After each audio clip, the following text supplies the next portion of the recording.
বছর আগে, কেউ বা তারও আগে, কিন্তু হঠাৎ করেই রাজ্যে এসআইআর ঘোষণা হয়ে যায় এবং যার ফলস্বরূপ যে ডকুমেন্টস তাদের কাছে না থাকায় এবং অবশ্যই বাংলাদেশি নাগরিক যারা ছিলেন তারা এবার তাদের যে জিনিসপত্র রয়েছে সেগুলো গুছিয়ে এবার তারা রওনা দেবেন বাংলাদেশের উদ্দেশ্যে। দাদা, কোথায় বাড়ি, কোথায় আপনাদের?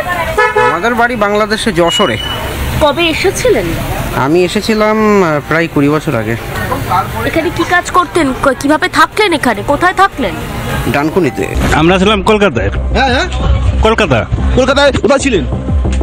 কলকাতা বিভিন্ন জায়গা থাকতাম, কাশীপুর। আমরা কিভাবে এই রাজ্যে এসেছেন? আমরা তো অ্যাকচুয়ালি পাসপোর্ট করে আসা হয়নি, ঠিক আছে? হ্যাঁ, পাসপোর্ট ভিসা করে আসা হয়নি আমাদের। আপনারা এলেন কিভাবে এই পেপারে? আমরা এসেছি একমাত্র দালালের মাধ্যমে। কবে এসেছিলেন? 4 বছর ছিলেন। 4 বছর। এখানে ভোট দিয়েছিলেন? না। এসে কিভাবে এসেছিলেন? হ্যাঁ, এটা ওই দালাল ধরে। দালাল ধরে? এই রাস্তা থেকে? হ্যাঁ। এখন ফিরে যাচ্ছেন কেন? এখন ওই তাড়াহুড়ো হতে চলে যাচ্ছে। কিসের তাড়াহুড়ো? বের করে যাচ্ছে, বাংলাদেশের লোকটাই যাচ্ছে। কোথায় থাকছিলেন আপনারা? আমরা ওই আটঘরায় ছিলাম। আটঘরায় থাকতেন? আটঘরা মানে সিটি সেন্টার? হ্যাঁ। সিটি সেন্টারের পিছনে? হ্যাঁ। এই আটঘরা বস্তি কিন্তু এই মুহূর্তে সম্পূর্ণ ফাঁকা এবং যেমনটা দেখা যাচ্ছে যে এখানে কেউই নেই। প্রত্যেকটি বাড়িতে রীতিমতো তালা ঝুলছে। আমি সেই ছবি একবার অবশ্যই দেখানোর চেষ্টা করব।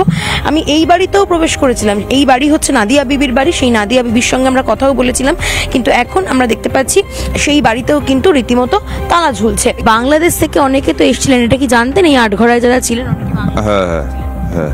তারা কোথায় গেলেন? না, বাড়ি চলে গেছে, বাংলাদেশ চলে গেছে।